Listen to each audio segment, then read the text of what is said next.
ജാതിയെ മറികടക്കുന്ന, ജാതിയെ കവിഞ്ഞു നിൽക്കുന്ന സമുദായമെന്ന സങ്കല്പമാണ് അത് യഥാർത്ഥത്തിൽ മുന്നോട്ട് വച്ചത്.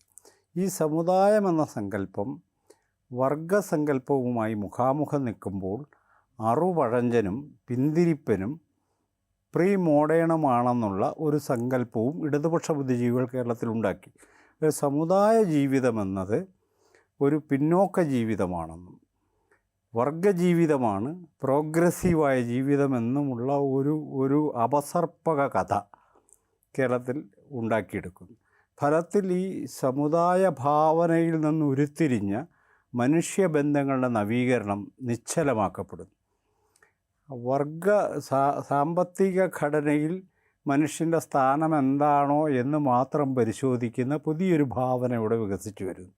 സ്വാഭാവികമായും സാമൂഹ്യ ജീവിതത്തിൽ എക്കണോമിക് ക്യാപിറ്റൽ അല്ലാതെ സോഷ്യോ കൾച്ചറൽ സിംബോളിക് ക്യാപിറ്റൽ ദുർബലമായ വിഭാഗങ്ങൾ ആധുനിക കേരളത്തിൽ നിന്ന് പുറത്തേക്ക് പോകുന്നു.